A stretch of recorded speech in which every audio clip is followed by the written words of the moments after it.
At the 2025 Miami Open, world number 140 Eala entered as a wildcard.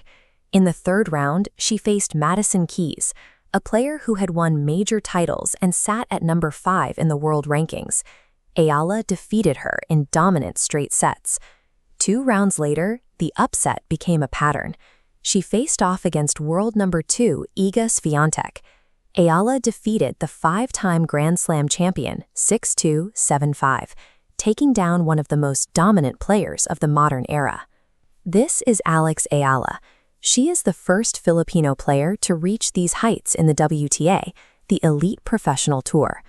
Her ascent began years earlier, becoming the first from her country to win a junior Grand Slam singles title at the 2022 U.S. Open.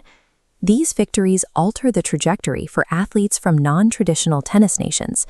They prove that elite professional development is no longer the exclusive domain of established Western systems. Physically, Eala stands at 1.75 meters, or 5'9".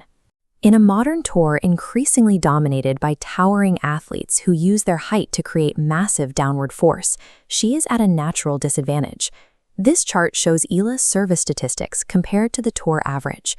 In 17 matches, she recorded only 12 aces against 46 double faults, winning just 60.1% of her first serve points.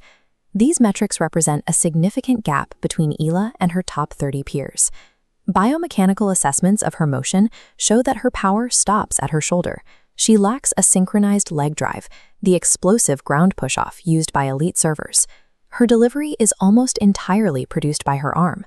This mechanical disconnect limits her velocity and denies her the free points that more powerful servers rely on.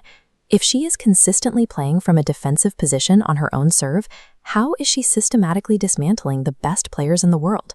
On a professional hardcourt, space is a weapon. Eala survives by shifting the battleground closer to the net, manipulating the geometry of the court to her advantage. Most players stand several feet behind the baseline to give themselves time to react to a 110-mile-per-hour serve. Eala does the opposite. She steps inside the court, planting herself nearly at the service line to intercept the ball. By intercepting the serve at the top of its bounce, she cuts off the flight path. This steals critical recovery time from the server. Her opponent expects a full second to prepare, but Eala's early strike forces them to hit their next shot before finishing their service motion. In this system, spatial aggression and geometric timing are more effective than raw power. She isn't hitting the ball harder, she's just hitting it sooner.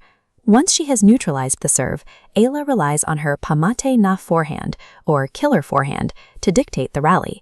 This shot uses a perfectly timed kinetic chain. The kinetic chain is the sequential transfer of energy through connected body segments, starting with flexed knees and a heavy rotation of the hips and core. That energy is funneled upward through her shoulder and released with a sudden snap of the wrist. It's a mechanism that generates high ball speed without relying on brute physical strength. As a left-hander, her natural cross-court forehand exploits the weaker backhands of right-handed opponents. She uses these severe angles to drag her competitors out of position, ending points before they can turn the rally into a physical grind. Eala's forehand is a masterpiece of synchronized energy transfer, designed to compensate for the points she loses on her own serve. Maintaining this level of timing under pressure requires intense psychological conditioning. In 2018, Eala moved to the Rafa Nadal Academy in Spain, where she was trained in the same mental framework that defined Nadal's career. She was taught compartmentalization, the ability to isolate the current point from the stress of the overall match. This allows her to ignore a double fault or a lost set and immediately return to her tactical routine. This discipline was evident during her recovery from a shoulder injury in Montreal. Instead of rushing back to the tour to protect her ranking, she followed a methodical rehabilitation process, prioritizing long-term health over immediate results. This psychological resilience ensures that her physical service vulnerabilities result in lost points, not a total loss of competitive focus. Eala's focus is remarkable because she carries the sporting hopes of an entire nation. In the Philippines, she is the focal point of a massive cultural movement. Her success has attracted major global endorsements from Nike and Babolat, alongside domestic partnerships with companies like Globe and BPI. But her popularity also fuels a cycle of misinformation. She frequently has to navigate viral hoaxes, such as fake $45 million endorsement offers and fabricated racket contracts. This public noise is the result of a country searching for its next global icon on the scale of Manny Pacquiao. Eala is being measured against a standard that few athletes will ever reach. Surviving this off-court pressure requires the same compartmentalization she uses on the court.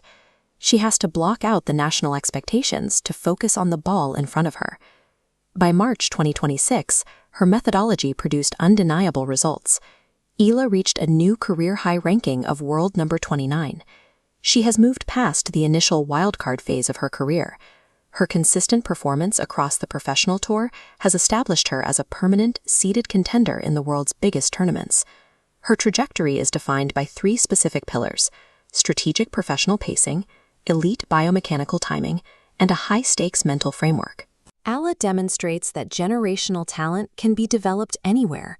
Her career proves that precision and resilience can overcome inherent physical deficits to produce a world-class competitor.